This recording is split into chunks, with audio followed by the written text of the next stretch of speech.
Kasih karunia dan damai sejahtera dari Allah Bapa dan dari anaknya Tuhan Yesus Kristus kiranya memberkati saudara sekalian. Amin. Shalom Bapak Ibu dan saudara-saudara yang diberkati oleh Tuhan Yesus Kristus. Selamat pagi, jumpa kembali dengan saya pada hari ini, hari Senin tanggal 20 Januari 2025.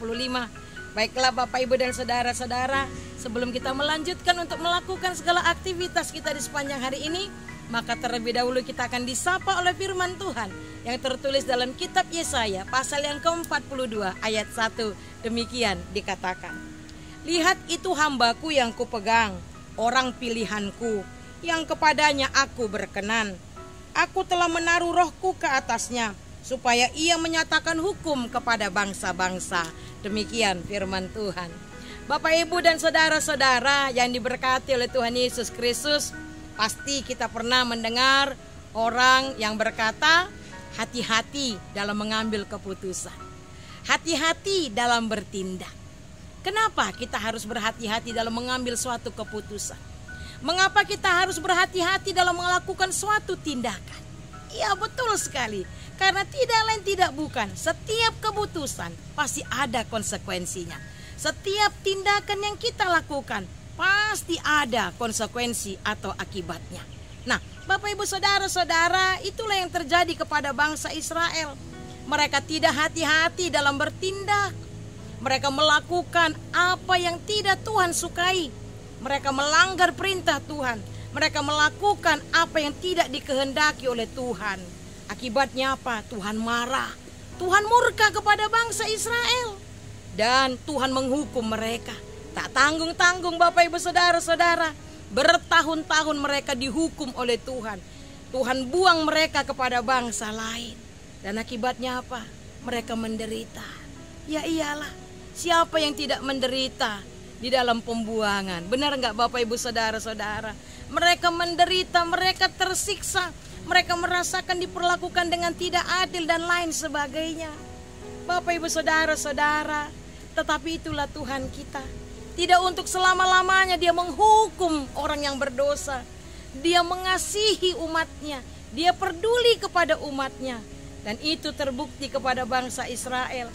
Walaupun bangsa Israel berdosa, walaupun bangsa Israel melakukan apa yang tidak Tuhan kehendaki, tapi Tuhan tidak pernah berhenti untuk mengasihi umatnya. Itu sebabnya Tuhan datang, Tuhan mengutus hambanya kepada umatnya untuk memberitakan janji keselamatan yang akan Tuhan berikan kepada mereka. Bapak Ibu saudara-saudara, Tuhan mengasihi umatnya.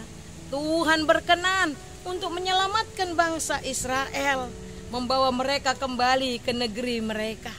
Nah, sekarang itu juga yang menjadi kekuatan bagi kita. Kita adalah manusia berdosa. Akibat dosa kita menyebabkan hubungan kita dengan Tuhan menjadi rusak. Tetapi Allah yang kita sembah adalah Allah yang maha kasih. Allah yang begitu peduli kepada kita. Dan puncak dari kepedulian Tuhan adalah dengan dia mengutus anaknya ke dunia ini untuk menyelamatkan kita. Dia rela mati di kayu salib supaya kita semua yang percaya kepadanya mendapatkan keselamatan. Nah sekarang Bapak Ibu saudara-saudara yang diberkati oleh Tuhan Yesus Kristus, bagaimanakah respon kita? Apakah tanggapan kita karena Tuhan begitu peduli kepada kita? Bagaimanakah respon kita karena Tuhan itu mau menyelamatkan kita? Iya, maulah kita dipakai Tuhan menjadi hamba-hambanya. Kita adalah hamba-hamba Tuhan pada masa kini.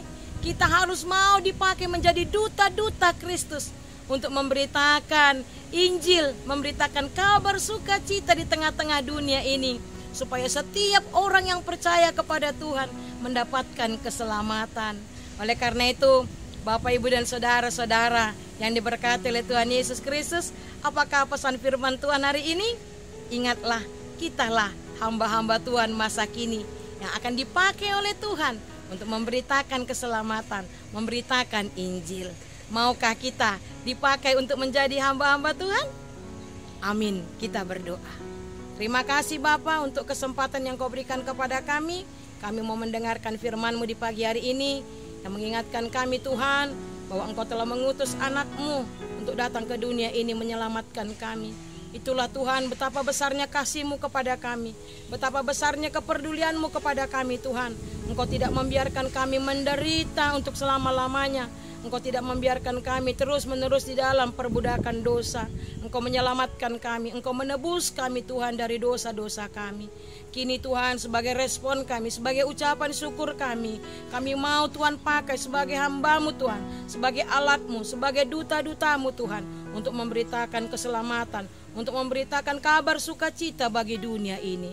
Terima kasih Bapa, berkatilah kami, agar kami dimampukan untuk melakukan yang sesuai dengan firman-Mu. Di pagi hari ini Tuhan, kami mau berdoa untuk seluruh umat-Mu Tuhan, dimanapun kami berada, dari anak kecil sampai jemaat yang sudah tua. Berkati kami Tuhan, tiap-tiap pribadi, tiap-tiap keluarga. Berkati Tuhan apabila ada jemaat-Mu yang sakit, baik dirawat di rumah sakit maupun menjalani pemulihan di rumahnya masing-masing.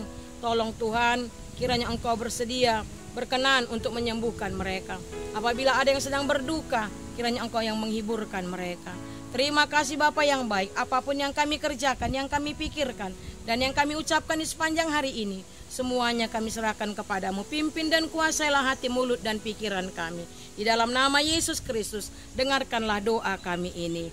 Amin. Anugerah dari Tuhan kita Yesus Kristus, kasih setia dari Allah Bapa, serta persekutuan dengan Roh Kudus, kiranya memberkati saudara-saudara sekarang dan selama-lamanya. Amin. Shalom, selamat pagi, selamat beraktivitas. Horas.